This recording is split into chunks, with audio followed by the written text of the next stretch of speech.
하나님 말씀 같이 보겠습니다. 누가복음 18장 18절에서 30절 말씀. 하나님 말씀 누가복음 18장 18절에서 30절 말씀, 저랑 한 목소리로 같이 하나님 말씀 읽겠습니다. 시작. 어떤 관리가 물어 이르되 선한 선생님이여 내가 무엇을 하여야 영생을 얻으리까? 예수께서 이르시되 내가 어찌하여 나를 선하다 일컫느냐? 하나님 한 분 외에는 선한 이가 없느니라. 내가 계명을 안 하니 간음하지 말라, 살인하지 말라, 도둑질하지 말라, 거짓 증언하지 말라, 내 부모를 공경하라 하였느니라. 여짜오되 이것은 내가 어려서부터 다 지키었나이다. 예수께서 이 말을 들으시고 이르시되 내게 아직 한 가지 부족한 것이 있으니 내게 있는 것을 다 팔아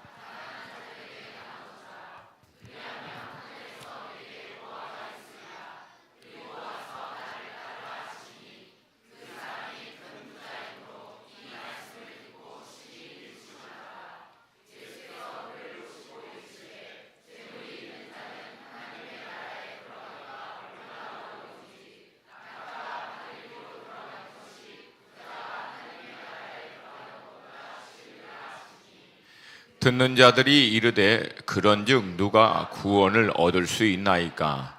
이르시되 무릇 사람이 할 수 없는 것을 하나님은 할 수 있느니라. 베드로가 여짜오되 보옵소서 우리가 우리 것을 다 버리고 주를 따랐나이다. 이르시되 내가 진실로 너에게 이르노니 하나님의 나라를 위하여 집이나 아내나 형제나 부모나 자녀를 버린 자는 현세의 여러 배를 받고 내세의 영생을 받지 못할 자가 없느니라 하시니라. 아멘.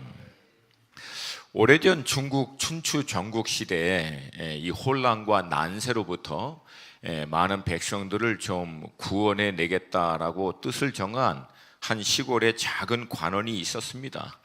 결국 그는 이 난세로부터 백성들을 구하기 위해서는 사람의 세력과 힘을 길러야 한다라고 생각해서 뜻을 같이 하는 많은 사람을 모아 어마어마한 훈련, 무술 훈련을 통해서 힘을 키우는 일에 집중하고 있었습니다. 그때 이제 뜻을 실행하기 전에 당대 굉장히 유명한 한 현자인 고승과 또 당대 최고의 고수라고 일컫는 한 무술인을 만나게 됩니다. 그러나 이제 이 현자인 고승을 만나서 자신이 어떻게 이 난세로부터 백성을 구할 것인지에 대해서 마음을 나눴습니다. 근데 이 얘기를 듣고 있었던 이 현자인 고승이 이 관원의 그 눈에 부리부리하게 불타고 막 초롱초롱한 그 눈 뒤 넘어 뭔가 석연치 않은 것들을 보고 나서 다음과 같이 이 관원에게 얘기합니다. 세상을 구하기 전에 너 자신으로부터 너를 구원해야겠다, 이 말씀을 합니다. 이 얘기를 들은 이 관원은 굉장히 큰 충격에 빠집니다. 그리고 나서 예약되어 있는 대로 당대 최고의 고수에게 갑니다. 그리고 자신이 힘을 키워 준비해서 백성들을 구하기 위해서 얼마나 많은 무술을 연마하고 사람들을 준비시켰는지를 그 앞에서 다 보이면서 얘기합니다. 그랬더니 당대 그 최고의 고수가 다음과 같이 얘기합니다. 힘을 빼, 힘을 빼. 평생을 힘을 기르고 힘을 집중하고 모으는데 바친 사람인데 힘을 빼라고 얘기합니다. 그러고 나서 이렇게 얘기합니다. 평소에는 늘 힘을 빼고 있다. 정말 힘을 줘야 되는 단 그 한순간에 너의 모든 힘을 모아 쏟아 부어라. 그래야만 강력한 힘이 나올 수 있다. 이 두 사람을 만난 이 관원은 굉장히 큰 혼란과 어려움에 이제 빠지게 됩니다. 근데 여러분, 이런 예들은 굉장히 많습니다. 여러분, 오래전 우리나라 대한민국 하면서 월드컵 그냥 같은 어마어마했었죠. 근데 그 월드컵의 대표 선수들, 이 사람들은요 훌륭한 선수가 되기 위해서 평생을 피땀 흘리면서 이를 악물면서 그 고통을 감수하면서 훈련했던 사람입니다. 근데 이 어마어마한 선수들을 훈련시키기 위해서 히딩크가 훈련 시작할 때 가장 먼저 뭘 하는지 아십니까? 축구를 어떻게 하면 즐길 수 있는지를 가르쳤다고 합니다. 평생을 훌륭한 선수 되기 위해서 이를 악물고 그 고통과 어려움을 다 이겨냈던 친구들에게 아니야, 축구는 재밌는 거야, 즐겨야 되는 거야 하면서 같이 훈련하면서 막 노는 거예요. 한 번도 경험해 보지 못한 일들이죠. 여러분, 축구도 그렇고 무술도 그렇고 비즈니스도 그렇고 영적인 원리도 마찬가지입니다. 기존에 내가 갖고 있었던 고정관념, 이 틀을 과감하게 깨트려야만 다음 레벨로 들어갈 수 있는 줄로 믿습니다. 결코 그 틀이 안 깨지면 우리는 새로운 단계로 들어갈 수 없다라고 하는 것입니다. 근데 여러분, 이런 말씀이 성경에도 나와 있어요. 우리 함께 좀 보겠습니다. 예레미야서 1장 10절 시작. 보라, 내가 오늘 너를 여러 나라와 여러 왕국 위에 세워 내가 그것들을 뽑고 파괴하며 파멸하고 넘어뜨리며 건설하고 심게 하였느니라 하시니라. 하나님이 예레미야에게 주신 말씀입니다. 기존에 자기들이 생각했던 모든 틀들, 그렇게 세워놨던 모든 거 내가 다 무너뜨리고 그걸 파괴해버리겠다. 그리고 새롭게 내가 심고 건설하겠다 하신 말씀입니다. 오늘 본문은 오랫동안 율법과 계명을 쫓아서 나름 열심히 살아왔던 한 관리에 대해서 기록한 말씀입니다. 이 사람이 영생에 대해서 너무 갈급하고 있을 때 당대 최고의 영적인 고수인 예수님의 얘기를 듣고 예수님에게 찾아옵니다. 그리고 자기 안에 있었던 그 간절한 그 배고픔인 영생에 대한 질문을 합니다. 근데 재밌게도요, 이 친구가 그것을 묻기 전에 예수님은 바로 그 앞절에서 영생, 즉 하나님의 나라에 들어가는 것, 그래서 구원받는 것, 다 똑같은 표현이에요. 오늘 본문을 보면은 영생이라고도 얘기하고 하나님 나라에 들어가는 거라고도 얘기하고 구원을 받는 거라도 얘기합니다. 그러니까 하나님 나라에 들어가야 영생을 받죠. 그게 곧 구원을 받는 거라는 뜻이에요. 이제 이 질문에 대해서, 이 이슈에 대해서 주님은 이미 앞에 16절과 17절에 말씀하십니다. 우리 같이 읽겠습니다. 시작. 예수께서 그 어린아이를 불러 가까이 하시고 이르시되 어린아이들이 내게 오는 것을 용납하고 금하지 말라. 하나님의 나라가 이런 자의 것이니라. 내가 진실로 너에게 이르노니 누구든지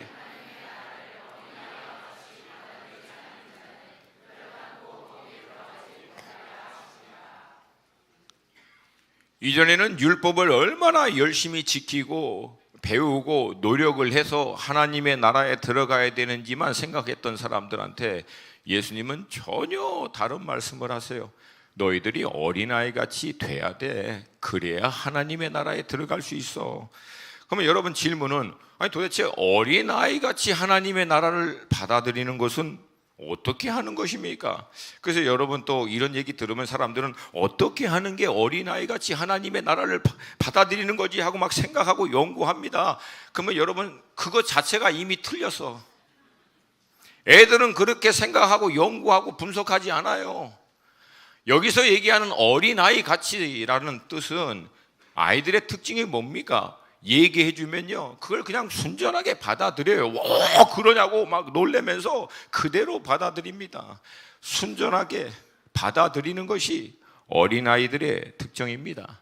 결국 하나님의 나라를, 영생을, 구원받는 것을 이런 어린아이와 같은 순전한 마음으로 받아들이지 않는 사람은 들어올 수 없다라고 하는 것이에요. 이 말씀을 다 가르치고 나서 이 관리가 예수님에게 찾아온 것입니다.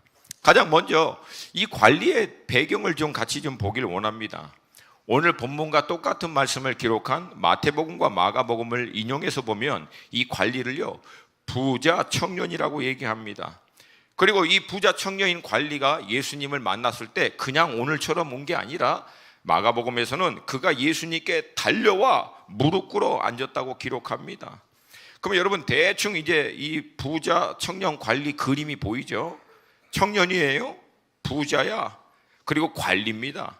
예수님을 향해서 달려와서 무릎 꿇을 만큼 예의도 있고 영적인 갈급한 목마름도 있습니다. 더군다나 예수님이 그 첫 질문에 대해서 네가 이것도 해야 돼 라고 얘기하니까 이 친구 뭐라고 대답합니까? 담대하게 이것은 내가 어려서부터 다 지켰나이다 라고 얘기하면서 율법과 계명을 얼마나 잘 지켰는지 얘기하고 있습니다. 그래서 마가복음에서는 이 청년에 대해서 예수께서 그를 보시고 사랑하사 이르시되 라고 기록하고 있는 거예요. 지금으로 얘기하면 거의 신앙의 끝판왕, 막 대단한 사람이죠. 모든 믿는 자매들이 그토록 원하는 신랑감, 모든 형제들이 되고자 하는 신앙의 롤 모델이에요. 어떻게 보면 보세요. 부자죠, 젊은 청년이죠, 권력과 직책도 있죠, 예의도 있죠, 율법의 열심이죠, 율법 말씀을 쫓아서 살았죠, 예수님이 사랑스럽게 여기던 사람. 제가 이거 연구하다가 도대체 이런 사람이 이 시대에 살고 있을까 싶어. 이건 뭐 도전이 아니라 우리로 하여금 상대적으로 좌절감을 느끼게 하는 사람입니다, 이 사람은. 근데 여러분, 이 엄청난 사람이 자연스럽게 떠오르는 질문이 왜 주님께 나왔냐는 얘기예요. 근데 이렇게 엄청나도 여전히 해결되지 않은 게 뭐라는 거예요? 영생에 대한 문제라는 거예요. 아니, 이렇게 어마어마한데도 여전히 근본적인, 우리가 생각할 때 신앙의 가장 베이직, 기초라고 하는 문제가 아직도 이 친구에게는 해결이 안 됐다라고 하는 거. 이게 좀 당황스러운 거예요, 우리한테는. 뒷부분에서 그래서 제자들도 굉장히 당혹스러워합니다. 부자며 권력이 있으며 성공했으며 착하고 예의가 있고 율법의 열심을 지키며 다 했는데 어떻게 영생에 대한 문제를 아직도 해결하지 못했을까? 그러므로 사랑하는 여러분, 결론에 있어서 한 가지 먼저 얘기하길 원합니다. 여러분, 영생은 구원받는 것은, 그래서 결국 하나님의 나라에 들어가는 것은 예수 외에는 안 되는 줄로 믿습니다. 주님께 나와야만 해결될 수 있는 일인 줄로 믿습니다. 아멘. 여러분, 오늘 주님께 나오신 여러분 한 분 한 분을 주님의 이름으로 축복합니다. 축복합니다. 이 관리가 이제 예수님께 나와서 나름 예의를 갖춥니다. 그래서 예수님을 선하신 선생님이여 하고 불러가면서 내가 무엇을 하여야 영생을 얻으리이까? 굉장히 점잖게 질문합니다. 여러분, 이런 분위기면 예수님도 그래, 네가 정말 질문을 잘하였도다, 뭔가 좀 이렇게 칭찬해 주시면서 부드럽게 같이 이어갈 법도 한데, 참 우리 주님은 많은 경우에 그렇게 안 하세요. 참 이상하죠. 저도 목회를 잘 못하는데 저도 이렇게 주님에게 좀 목회를 가르치고 싶은 그런 충동이 있을 만큼, 아니 이런 분위기에서 왜 이렇게 얘기할까? 여러분 보면은 전문 용어로 이 청년의 얘기에 예수님이 딴지 거는 거예요. 딴지 거는 거예요. 19절입니다. 19절 시작. 예수께서 이르시되 내가 어찌하여 나를 선하다 일컫느냐? 하나님 한 분 외에는 선한 이가 없느니라. 아니, 예수님께 악한 선생님이요 라고 부른 것도 아닌데 이걸 구태여 그렇게 지적하면서 꼭 분위기 이렇게 험악하게 만들어야 할 것인가? 근데 여기서 여러분 그 이유가 있습니다. 지금 이 관리가요, 예수님께 나와서 선생이시여, 레바이라고 부릅니다. 그냥 평범한 한 선생이라고 부른 거예요. 뭐 그럴 수도 있다라고 생각할 수 있지만 누가복음, 마태복음, 마가복음 다 비교해 보면요, 이 사건이 예수님 사역의 거의 그 마지막 부분에 일어나고요, 이미 예수님은 앞에서 본인이 인자이신 하나님의 아들 메시아인 것을 얘기하시고 죽으실 것과 부활하실 것까지 다 얘기하십니다. 그리고 그분이 예수 그리스도가 곧 메시아인 것을 나타내는, 증명하는 것으로 병든 자 치유하시고 귀신 쫓아내고 죽은 자까지 살려내십니다. 근데 이거 다 알고 그 명성 듣고 이 관리는 찾아왔는데도 지금 뭐라고 부르냐면 선생이시여 그냥 부르는 거예요. 그러면 거기까지는 좋다, 아직 확신이 없으니까. 근데 이 친구는 그 선생이여 라고 하는 호칭 앞에 선하신이라고 얘기한 거예요. 이게 여러분 창세기까지 또 거슬러 가면 골치 아프니까 간단하게 얘기할게요. 선의 기준이 될 수 있는, 그래서 절대적인 선이 될 수 있는 분은 하나님 한 분뿐이 없습니다. 그러니까 이 단어는 하나님에게 써야지 그냥 일반적인 선생에겐 쓸 수 없는 단어입니다. 그러니까 흔히 우리 장로님들이 목사님들 너무나 사랑해서 좀 약간 좀 조심스럽지만 좀 표현이 거시기하다. 그게 뭐예요? 존귀하신 목사님. 물론 아름다운 표현이에요. 근데 여러분, 존귀하다라고 하는 것은 누구에게만 쓸 수 있어요? 하나님 한 분에게만.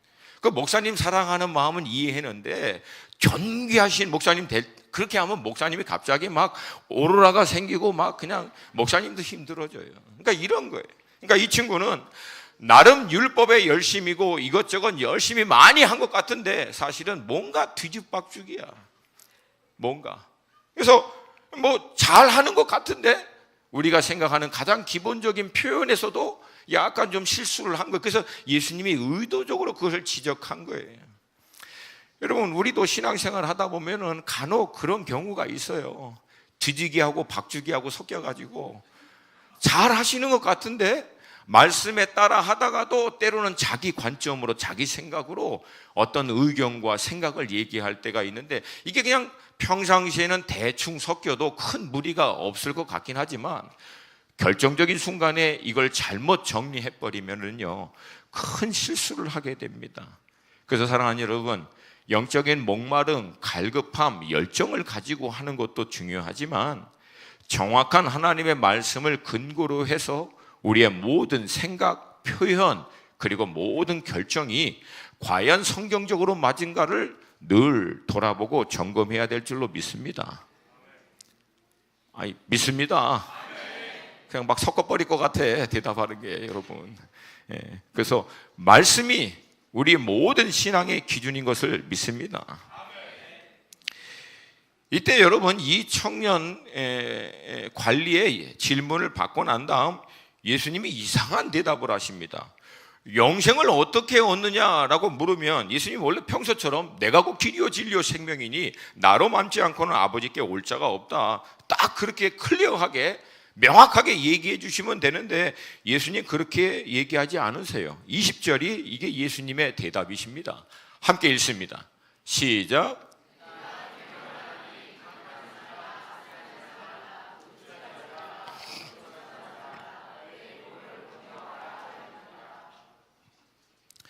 이게 좀 우리에겐 좀 당혹스럽죠.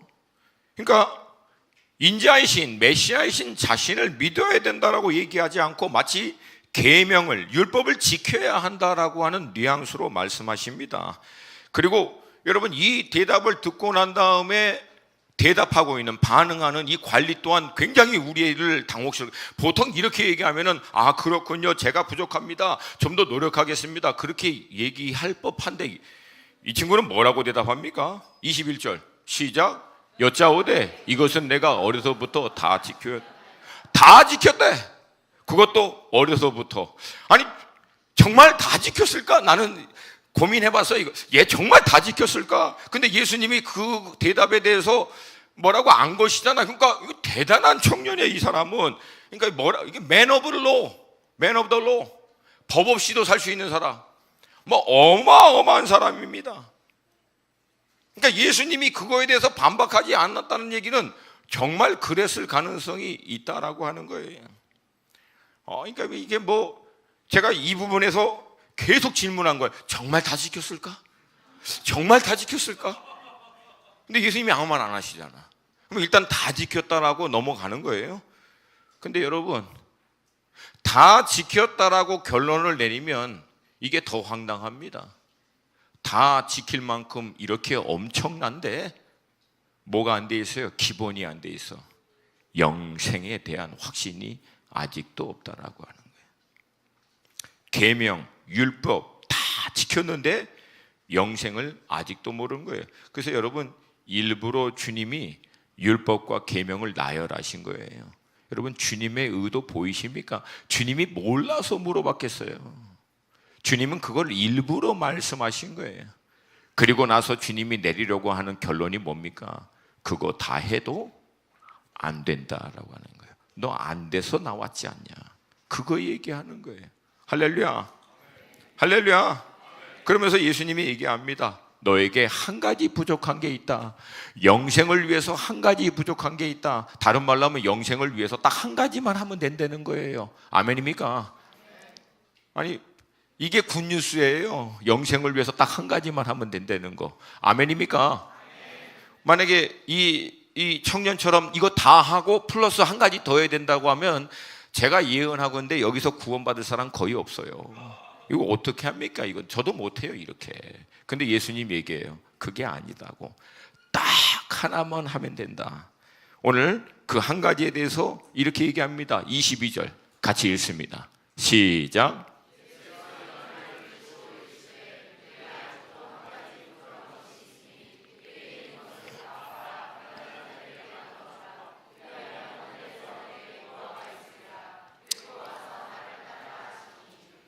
아멘. 사실 그 한 가지만 하면 되는데 이 친구는요 다 했는데 한 가지만 빼먹었어. 그 한 가지가 뭡니까? 주님을 따르면 영생은 주어진다는 거예요. 사실 이 친구가 그렇게 애썼던 율법과 계명 모두 다 예수 그리스도의 그림자라고 사도 바울이 얘기합니다. 결국 율법과 말씀을 더 가까이 하면 할수록 자신이 죄인인 것을 깨닫는 것과 자신의 힘과 노력으로는 결국 구원을 받을 수 없다라고 하는 한계를 깨달아 그 모든 율법과 계명의 그림자 역할을 그것을 상징적으로 나타내는 예수 그리스도 앞에 나올 수밖에 없도록 하는 것이 결국 이 율법과 계명의 역할이라는 거예요. 죄인인 것과 이 율법과 계명으로는 온전해질 수 없구나라고 하는 결론을 내려서 이 예수 그리스도의 그림자인 율법과 계명을 통해서 결국은 예수께 나오도록 하는 거예요. 그래서 이 청년도 결국은 나온 거예요. 할렐루야. 나온 것까지는 맞아요. 여러분 이것을 보면은 이 친구에게는 결국 율법과 계명을 통해서 그 한 가지인 예수 그리스도만 보면 되는데 이거를 놓치고 있었던 거예요. 그 전까지. 제가 이 대목을 보면서 좀 조심스럽긴 하지만 여러분 쿵푸 팬다를 보시면 이게 비슷한 장면이 나와요. 여러분 혹시 어르신들은 시험에 들지 마시고요. 여러분 쿵푸 팬다를 보면은 오랫동안 평생을 무술을 연마한 Furious 5 그 엄청난 그 5명의 마스터들 고수들이 나옵니다. 막 무술을 평생을 한 거예요. 막 대단한 사람들이죠. 근데 이 Furious 5 이 엄청난 5명의 고수들을 하고는 도저히 비교할 수 없는 누가 나옵니까? 쿵푸 팬다가 나와. 몸 자체가 그냥 자격 조건이 안 돼요. 그냥 덩 이게 해가지고. 근데 여러분 결국은 이 쿵푸 팬다가 전설의 용의 전사로 택함을 받습니다. 어떻게? 몰라요. 그냥 유 하고 택함을 받아. 근데 어떻게 택함을 받냐면 택함을 줄 수 있는 분에게 나와서 그래요. 나온 것도 아니야. 그냥 뚝 떨어진 거야. 딱 그걸 지정하려고 할 때 앞에 뚝 떨어져서 그걸 딱 지적당해서 결국은 용의 전사로 택함을 받는 겁니다. 그걸 줄 수 있는 분 앞에 나와서. 할렐루야. 근데 여러분 Furious 5는 5명의 고수는 택함은 받지 못하고 죽으라고 열심만 한 거예요. 한 가지만 못한 거지. 쿵푸 팬다는 아무것도 안 했지만 한 가지 한 거야. 뚝 떨어진 거야 거기. 할렐루야. 여러분 이것을 전문 용어로 하나님의 은혜라고 얘기합니다. 여러분 우리 하나님의 은혜로 구원받은 거예요. 하나님의 전적인 은혜로 택함 받은 거예요. 아멘입니까? 아멘입니까? 그래서 주님이 이 관리에게도 얘기한 거예요. 네 한 가지 부족하다. 뭐예요? 나를 따르라. 나를 따르면 네가 그토록 원하는 영생이 은혜로 주어진다는 거예요. 아멘. 아멘. 여러분 제가 신앙생활을 나름 한 27년 했죠. 사역만 22년 했는데 그 과정에서 여러분 아시다시피 저는 열심 당원파 아닙니까? 죽으라고 기도하고 뭐 이렇게 열심히 하는 거엔 이력이 났잖아요. 뭐 하여튼 어떻게든지 뭐 하여튼 열심히 해 몸부림치는 거예요. 근데 여러분 이제 저도 이제 50이 넘어가면서 이 몸에 힘이 좀 빠지면서 깨닫는 게 있어요. 이게 열심히 하는 게 대세가 아니구나. 열심이 관건이 아니구나. 물론 하나님 앞에 열심히 노력하며 기도하고 말씀의 자리 가운데 나아가는 거 중요해요. 그러나 그렇게 열심히 나갔기 때문에 되는 게 아니라 그렇게 열심히 몸부림치며 주님 앞에 나아갈 때 주님이 내게 그냥 은혜 주시는 게 중요하다라고 하는 거예요. 그러니까 제가 더 하면 할수록 절실하게 깨닫는 것은 주님의 은혜구나. 그냥 주님의 은혜구나. 주님의 은혜가 있어야 되는구나. 주님이 은혜를 내게 주셔야만 되는구나. 이걸 깨닫게 되는 거예요. 예. 그래서 주님이 이 관리에게 말씀하십니다. 네가 원하는 거 내게 있다. 내게 나오라고. 나를 따라오라고. 근데 주님은 이 관리에게 주님을 따르기 위해서 그가 해결해야 하는 한 가지 문제를 지적합니다. 그것은 이 관리에게는 재물이었어요. 재물이 이 관리에게는 주님께 나오고 주님을 따라오는 데 있어서 가장 큰 걸림돌이 됐기 때문에 주님은 그 문제를 먼저 해결하라고 요청합니다. 만약에 이 재물이 이 관리에게 주님을 따르는데 영생인 주님께 나오는데 걸림돌이 되지 않으면 그거 먼저 해결하라고 얘기하지 않습니다. 근데 오늘 본문의 흐름을 보니까 그 재물을 해결하고 따라오라고 하니까 이 관리는 어떻게 합니까? 재물 때문에 심히 근심하더라. 그러니까 예수님이 왜 그거 먼저 해결해 라고 얘기하신지 이유를 알 수 있어요. 왜? 해결하라고 하니까 해결을 못하는 거야. 그거에 얽매여가지고 심히 근심하다라고 나와 있습니다. 그러니까 여러분, 이 부분이 어쩌면 이 청년이 평생도록 율법을 계명을 지키고 나름대로 목마름을 갖고 몸부림치면서 다 했는데도 결정적으로 그 한 가지 부족한 것이 어쩌면 이 이유 때문일 수도 있다라고 하는 거예요. 이게 늘 결정적인 순간에는 이 청년을 딱 붙드는 거예요. 근데 여러분 오늘 본문을 자세히 보면 예수님께서 무리하게 이 청년에게 다 포기하고 그냥 무작정 너는 나를 따라와 라고 얘기한 게 아니에요. 오늘 여러분 22절 다시 한번 잘 보세요. 22절 한 번만 더 읽겠습니다. 시작.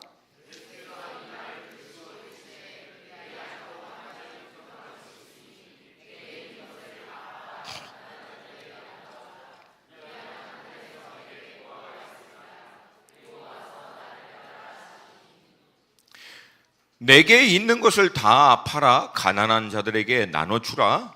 그리하면 하늘에서 내가 보화가 있으리라. 내게 보화가 있으리라. 그러니까 무조건 버리는 게 아니라 가난한 사람들에게 다 그거 주면 네가 그렇게 원하는 영생에서 하나님 나라에서 오히려 영생을 얻을 뿐만 아니라 보화를 내가 주는 것도 지금 주겠다는 거예요. 그 기회를. 그러니까 여러분 정말 영생 믿는 사람, 영생을 정말 소원하는 사람에게는 예수님이 이걸 보너스 얘기해 주는 거예요. 영생만이 아니라 네가 누리게 되는 영생에서 어마어마한 축복, 보화를 누릴 수 있는 길도 내가 너한테 보여주겠다. 너가 원하는 영생은 나를 따라와서 얻고 그 영생을 얻는 곳에서 어마어마한 축복과 보화를 누릴 수 있는 길을 위해서 그 재물 정리해서 가난한 사람에게 다 주라. 그러니까 여러분 이게 놀라운 축복이죠. 영생도 얻고 영생에서 어마어마한 축복도 받을 수 있는 길을 얘기해 주신 거예요. 근데 여러분 이 관리의 반응은 어떻습니까? 23절을 보면 그가 큰 부자이므로, 그러니까 다시 한번 큰 부자이므로, 이게 힘든 거예요. 근데 여러분 관점이 중요해요.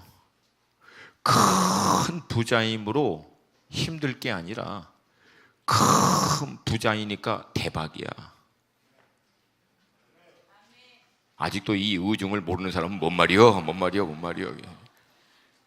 큰 부자가 그 어마어마한 재물을 다 팔아 가난한 사람에게 나눠주면 하늘의 상금은 도대체 얼마나 많을까요?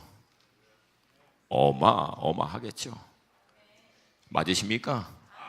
그러면 여러분 영생을 정말 믿으면 큰 부자인 것이 영생을 얻는 것에 걸림이 아니라 오히려 영생을 침노하는 동기부여가 됩니다. 이게 한 10%만 깨닫는 것 같아, 마음이. 네. 큰 부자가 영생의 걸림이 아니라 영생을 정말 사모하고 확신하는 사람에게는 이 큰 부자가 영생을 침노하는 동기부여 역할을 한다는 거예요. 왜? 그거 다 이 땅에서 내려놓으면 하늘에서 영생에서 그렇게 원하는 그곳에서 엄청난 축복을 받을 거라고 하는 것이 보장되었기 때문에 그렇습니다.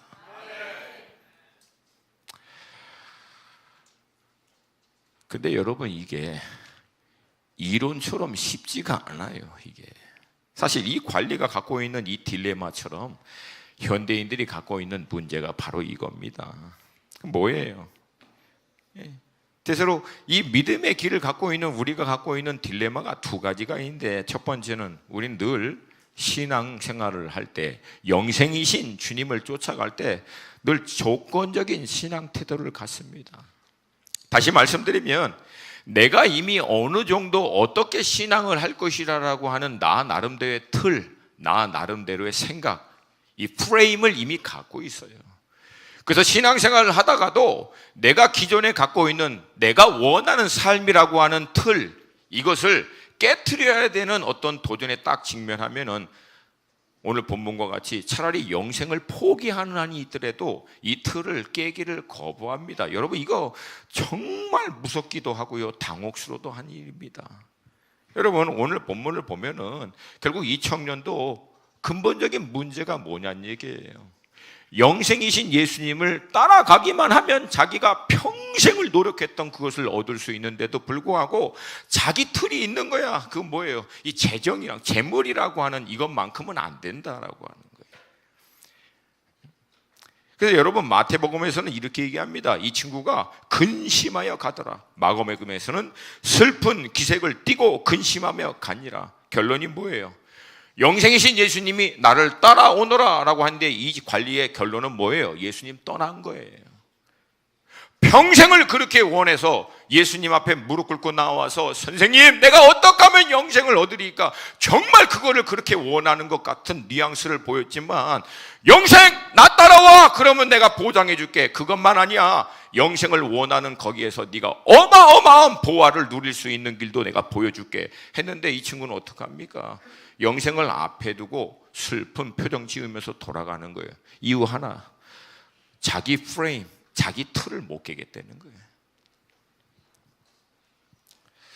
여러분, 주님이 우리 삶의 모든 영역에서 주인 아니시면 그분은 우리의 삶의 모든 영역에서 주인 아님이십니다. 다시 말씀드립니다. 예수님이 모든 영역에서 주인이 아니시면 그분은 우리의 삶의 아무 영역에서도 주인이 아니십니다. 물론 여러분, 이게 어느 날 마음 정하고 뜻을 정한다고 해서 우리의 실제적인 모든 영역에서 완벽하게 주님이 주인 되도록 그렇게 역사되지 않습니다. 그러나 여러분, 잘 들으세요. 힘들어해도 어려워해도 결국은 모든 구체적인 영역마다 자신의 틀을 깨트리고 예수님이 주인 되도록 하는 것과 결정적인 순간마다 그 틀을 깨기를 거부하고 예수님을 내치는 것하고는 완전히 다릅니다. 여러분, 우리 힘들어요. 여러분, 사람이 자기가 갖고 있는 기본적인 틀을 깬다라고 하는 거 만만하지 않아요. 이건 어느 누구에게도 쉽지 않습니다. 그러나 예수가 진리라는 것을 믿으면, 예수를 따르는 게 생명이라는 거 하는 것을 정말 믿으면, 여러분, 힘들고 어려워도 이 틀을 깨기 위해서 몸부림치는 겁니다. 할렐루야, 할렐루야. 우리 힘으로는 할 수 없지만, 오늘 성경에서 뭐라고 합니까? 우리는 할 수 없지만 하나님으로서는 가능하다. 무슨 말이에요? 우리 의지와 노력으로는 안 되지만 우리가 정말 그렇게 하기로 결단하면 하나님이 도우시고 역사하실 거라는 거예요. 아멘입니까? 또 하나는 둘 다 원하는 딜레마에 있는 거예요. 그 뭐예요? 영생도 원하지만 동시에 돈도 원한다는 거예요. 근데 여러분, 주님의 말씀은 이 둘을 칼날과 같이 딱 나눠버립니다. 하나님의 말씀은 좌우의 날쌘 어떤 검보다 예리하여 우리의 혼과 영과 및 관절과 관절을 찔러 쪼개. 여러분, 성경 말씀이 뭐 한다고요? 아니, 그 다음 구절 있잖아요. 뭐 한다고요? 쪼갠다. 하나님의 말씀이 어떻게 하신다고요?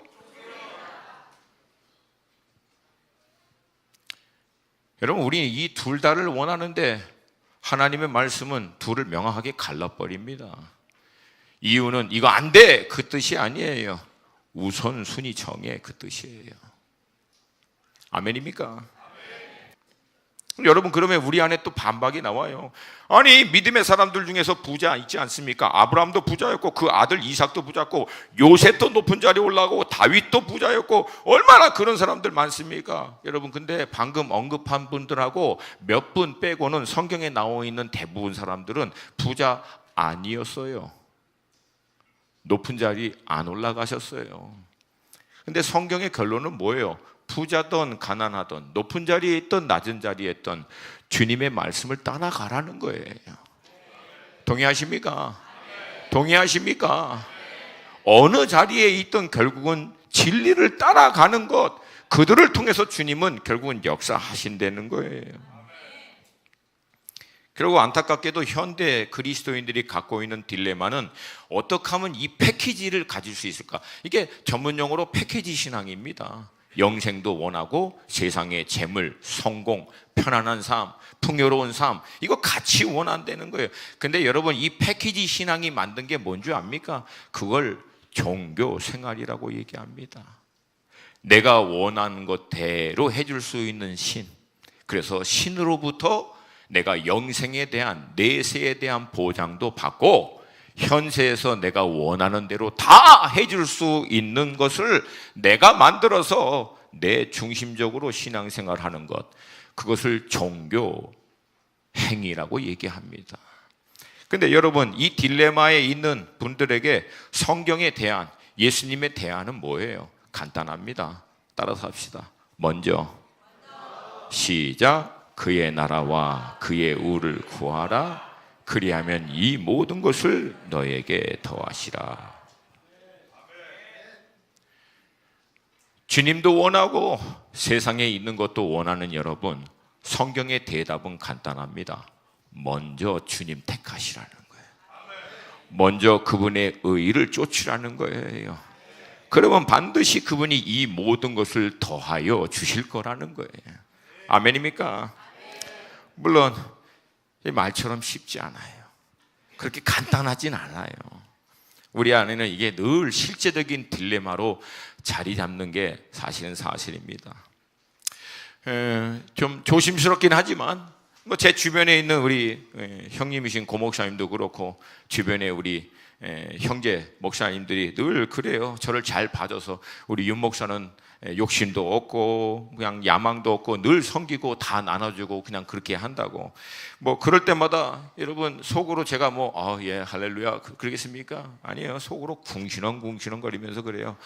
내 속을 누가 알아? 내 속을 누가 알아? 여러분, 물론 외향적으로는 제가 그렇게 보일 수도 있어요. 근데 여러분, 전들 사람 아닙니까? 전들 왜 욕심 없겠어요? 여러분, 저도 큰 교회 목회하고 싶어요. 그런 얘기가 올 때마다 흔들어요. 그냥 갈까 이참에 막 그럴 때도 있고요. 욕심내서 나도 나름대로 이 단체 한번 하는 거 그냥 뻑적지근하게 한번 세워볼까. 그럼 얼마 전에 누가 막 선교센터 세웠다고 준공식 한다는 얘기 들으면 막 나도 선교센터 하나 세우고 싶고, 이렇게 보면은 한 바퀴 쑥 돌면 그냥 그래도 한 몇만 불 뜯어내서 그냥 세울 수 있을 것 같아요. 요즘에 제가 부업이 삥 뜯는 겁니다. 이게 삥 뜯는 거예요. 근데 여러분, 그렇게 하고 싶은 욕구가 내 안에 왜 없겠습니까? 난들 저도 50이 넘은 사람인데 안정적으로 뭐든가 나도 이렇게 정착하고 싶은 마음의 욕구가 있죠. 근데 여러분, 다른 게 아니에요. 그럴 때마다 어떻게 하냐면 그 틀 깨는 거예요. 주님 앞에서 그거 깨는 거예요. 그리고 주님이 말씀하시는 거에 다시금 반응하도록 몸부림치는 거예요. 그거 외에 다른 방법이 없어요. 뭐 여러분 이게 그냥 되는 거 아니에요. 여러분 지금도 안 보는 데선 저는 얼마나 부르짖는지 몰라요. 주님 이거 내려놓습니다. 주님 이 마음 내려놓습니다. 주님 말씀하시면 저는 순종합니다. 주님 인도하시면 전 따라갑니다. 근데 여러분 그렇게 되기까지 얼마나 많은 기간 동안, 여러분 이거 내가 거의 15년을 몸부림치고 있는데 지금도 몸부림쳐요. 사실은 그냥 몸부림치면서 계속 깨나가는 거예요. 계속 내려놓고 주님이 주인이십니다. 주님이 말씀하시면 저는 순종합니다. 주님 인도하시면 저는 그냥 따라갑니다. 아무 말씀 안 하시면 하던 대로, 김하성 선교사도 얘기하잖아요. 아무 말씀 없으면 원래 하던 대로 곧장 계속 할렐루야. 여기 오라 그랬어. 그래서 여기 왔어. 근데 떠나라는 얘기 안 하면은 못 떠나. 떠나고 싶어도 오라고 해도 못 가요. 말씀 안 하시면. 여러분 그렇게 되기까지 결국은 계속 내려놓는 거예요. 그러면서 여러분 믿음으로 고백하는 게 딱 하나예요. 주님은 가장 좋은 곳으로 저를 인도하십니다. 저를 저보다 잘 아시는 주님이 저를 향한 최선으로 인도하심을 믿습니다. 계속 선포하는 거예요. 여러분 주님이 이 말씀 갖고 27절에 이렇게 얘기합니다. 27절 함께 읽습니다. 시작. 이르시되 무릇 사람이 할 수 없는 것을. 아멘입니까? 여러분 전들 이거 언제까지 제가 계속 할 수 있는지 몰라요. 이거 쉽지 않습니다. 근데 주님은 그렇게 해 줄 수 있는 줄로 믿습니다. 그래서 주님 앞에 매달리는 거예요. 여러분 우리가 갖고 있는 기본적인 이 둘 다를 원하는 우리의 연약함, 이거 우리 힘과 능력, 의지로 절대 안 됩니다. 우리 주님의 은혜가 필요한 거예요. 주님, 내 이 고정관념, 내 중심적인 신앙의 관점, 이거 깨트리게 하여 주시옵소서. 주님, 저 아직도 세상 좋습니다. 돈 있었으면 좋겠고, 더 편했으면 좋겠고, 더 많았으면 좋겠고, 더 가졌으면 좋겠습니다. 여러분, 죄인인 우리 가운데 그렇지 않은 사람이 어디 있습니까? 근데 그거 주님 앞에 갖고 나와서, 그러나 주님 도와주세요. 먼저 그 나라와 의를 구할 수 있도록 도와주세요. 저의 마음과 생각을 주님께 고정시킬 수 있도록 주님 도와주세요. 몸부림치는 거예요.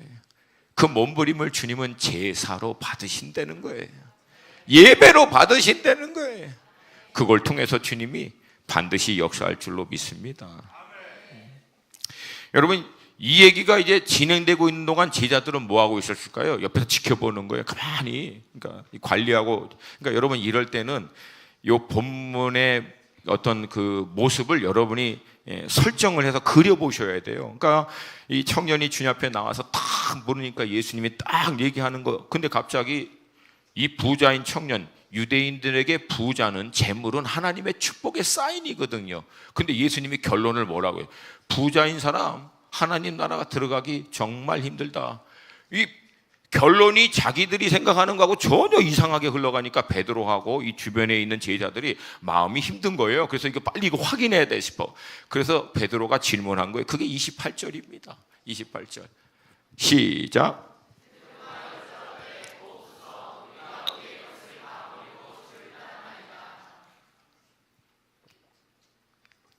베드로가 이 질문한 의도는 분명하죠. 우리는 어떻게 돼? 이거 분명하자. 이거 확실하게 하자. 야. 그래서 물어본 거예요. 우리는 어떻게 됩니까? 다 버리고 따랐는데. 그래서 이 안타까워하는 베드로에게 주님이 대답하십니다. 29절과 30절 시작.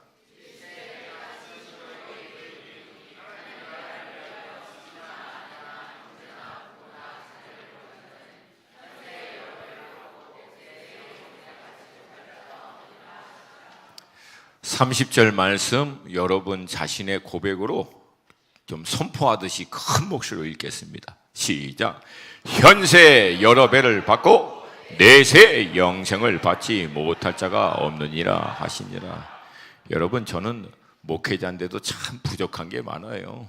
아니, 현세 여러 배를 받는다고 했는데 만약에 못 받으면 어떡하지? 현세 현세 못 받, 지금 제가 한 20년 넘게 사역을 해왔는데 제 삶의 패런을 보면은 현세 받을 가능성이 별로 없어요. 저는 가만 보니까 이거 뭐 현세 분명히 받는다고 했는데 못 받으면 내세가 있잖아요. 내세가. 이게 동의하시는 분이 별로 없네. 기필코 현세 다 받으셔야겠죠, 여러분들은. 예? 혹시라도 현세 다 못 받으면 어디서 받는다고요?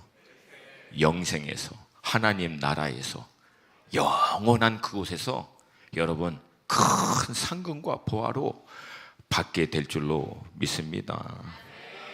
여러분, 그래서 주님이 오늘 이 관리를 통해서 우리에게 주고자 하는 메시지는 간단합니다. 네 열심으로 네가 생각하고 있는 율법, 계명, 노력, 헌신을 해서 아무리 애쓴들 가장 기본적인 영생의 문제도 해결될 수 없다. 영생은 나다. 은혜로 받는 거다. 할렐루야. 근데 그 영생이 나를 쫓아오기 위해서는 너의 틀을 깨야 된다. 네가 가지고 있는 삶의 틀, 삶은 이래야만 된다라고 하는 너의 고정관념, 생각, 삶의 방식들, 그거 안 깨고는 나 못 따라와. 못 따라와. 그 얘기하는 거예요. 그리고 나를 온전히 따라오는데 조건을 걸 수가 없다는 거예요. 먼저 주님을 따르는 거예요. 할렐루야. 여러분, 오늘 29절, 이 30절 말씀은 그렇다고 해서 주님 위해서 부모 버리고 아내 버리고 다 버리라는 얘기 아니에요. 여긴 뭐예요? 우선순위예요. 우선순위. 아멘입니까? 아멘입니까? 우선순위를 주님께 두고 주님을 쫓아가는 것에 신앙의 모든 것을 거기서 집중시키면 나머지 문제는 주님이 모든 것을 합력하여 결국은 선을 이루도록 역사하실 거라는 거예요. 근데 여러분, 이 우선순위에는 원리가 있어요. 뭐냐면 우선순위를 예수님께 두기 위해서 우리가 내려놔야 할 것들 가운데 쉽고 편하게 내려놓을 수 있는 것은 단 하나도 없습니다. 왜 예수님을 쫓는 것까지도 때로는 위협이 될 만큼 우리가 붙들려고 하냐면 예수님께 우선순위를 두고 내려놔야 할 것들이 사실은 우리에게 너무나 소중한 것이다라고 보여질 때가 많아요. 그래서 이거 내려놓는 거 쉽지 않습니다. 그러나 여러분, 믿음으로 뜻을 정하면 하나님께서 하실 수 있도록 도우시리로 믿습니다. 그리고 그렇게 내려놓으면 반드시 주님 보상하신다라고 얘기하십니다. 여러분, 주님의 말씀을 믿으십니까? 아니, 주님 말 안 믿으려면 뭐하러 주님 따라가겠습니까? 우리 예수님 믿는다는 것은 예수님의 말씀, 그분은 말씀하신 대로 하실 것인 것을 신뢰한다는 뜻이에요. 주님이 반드시 현세와 내세에 보상받을 거라고 말씀하셨기 때문에 저는 그대로 순전하게 그거 신뢰하고 따라가는 거예요. 아멘입니까? 아멘입니까? 여러분, 오늘 우리는 주님 앞에 나왔어요. 오늘 이 자리에 나와서 예배 드립니다. 이유는 하나예요. 예수님이 길이고 진리고 생명인 것을 믿기 때문에 나오신 줄로 믿습니다. 근데 그 예수님이 얘기합니다. 신앙에서 한 가지, 다 못해도 딱 한 가지 너희들이 해야 할 것, 그것은 나를 따라오는 거다라는 거예요. 영생이신, 진리이신, 유일한 길 대신 예수님을 따라가는 것이 신앙의 본질인 것을 믿습니다. 이 예수님 따라가는 데 있어서 걸림이 되고 있는 나의 프레임, 나의 틀, 나의 생각들, 나사렛 예수의 이름으로 과감하게 깨질지어다. 그리고 주님의 우선순위를 위협하는 모든 2차적인 것, 3차적인 것, 나사렛 예수의 이름으로 다 끊어질지어다. 그리고 주님을 정말 믿고 신뢰하여 따라가면, 그렇게 따라가는 자들은 주님이 책임져 주신다라고 오늘 본문의 말씀이 결론을 내립니다. 여러분, 이 믿음 생활로 영생도 얻으시고 하늘의 보화도 누릴 수 있는 여러분과 제가 되기를 주님의 이름으로 축복합니다. 축복합니다. 네. 오늘 제가 여러분에게 나눴던 모든 메시지를 이 한 구절에 다 집약시킬 수 있어요. 우리가 앞에서 먼저 읽었던 예레미야 1장 10절 말씀입니다. 여기서 여러분 여러 나라와 여러 왕국을 딱 한 가지로만 생각하면 됩니다. 나의 왕국, 나의 왕국, 나의 틀, 나의 고정관념, 내 생각, 내가 우선순위로 끝까지 붙들고 놓지 않고 싶어하는 모든 것들, 이 나의 왕국들을 다 어떡합니까? 파괴하고 파멸하고 넘어뜨리면 우리 인생 위에 주님이 주님의 왕국을 건설하시고 심게 하실 줄로 믿습니다. 그리고 그것만 남아요. 그것만 남아요. 우리 믿음으로 함께 다시 한번 읽습니다. 시작. 보라, 내가 오늘 너를 여러 나라와 여러 왕국 위에 세워 내가 그것들을 뽑고 파괴하며 파멸하고 넘어뜨리며 건설하며 심게 하였느니라 하시니라. 여러분, 나의 왕국을 무너뜨리는 사람이 하나님의 나라를 대적하여 일어난 모든 열방과 민족과 족속들의 가치관, 세계관, 철학, 사조, 학문 모든 것들을 다 무너뜨리고 그 민족과 나라와 족속 가운데 결국은 하나님의 나라를 세우는 통로로 쓰임받게 될 줄로 믿습니다. 신앙 본질, 예수님 너무 간단하게 얘기하세요. 먼저 자기 자신을 부인하고, 먼저 자기 자신을 부인하고, 신앙 시작도 자기 부인이고요, 신앙의 결론도 결국은 자기 부인입니다. 왜? 그런 사람만 십자가 지고 주님 따를 수 있기 때문에 그렇습니다. 근데 여러분, 이거 안 쉬워요. 어렵습니다. 이거 어려우면, 이게 쉬우면 다 했죠. 근데 주님이 약속하시잖아요. 우리는 할 수 없어도 하나님으로서는 할 수 있느니라. 이것도 믿는 게 믿음이에요. 이것도 믿는 게 믿음이라고. 아멘입니까? 하나님, 나는 할 수 없지만 하나님은 할 수 있습니다. 내 안에 나의 왕국 다 무너뜨리고 파쇄시키시고 주님 쫓아감으로 주님 나라 내 인생을 통해서 세워 주시옵소서. 그렇게 역사하여 주시옵소서. 여러분 동의하십니까? 아멘이 약해요. 동의하십니까? 그럼 여러분, 우리 주님의 이름 한번 부르고 한 2, 3분이지만 짧게 그러나 명확하게, 하나님 내 왕국 무너뜨리게 하여 주시옵시고 하나님의 나라를 세우는 인생 되게 하여 주시옵소서. 그 일을 위하여 주님만 온전히 쫓아가기 위해서 내 틀을 무너뜨리고 우선순위를 위협하는 모든 것들을 과감하게 내려놓을 수 있도록 성령님 도우시고 역사하여 주시옵소서. 우리 주님의 이름 한번 부르고 기도합니다. 주여!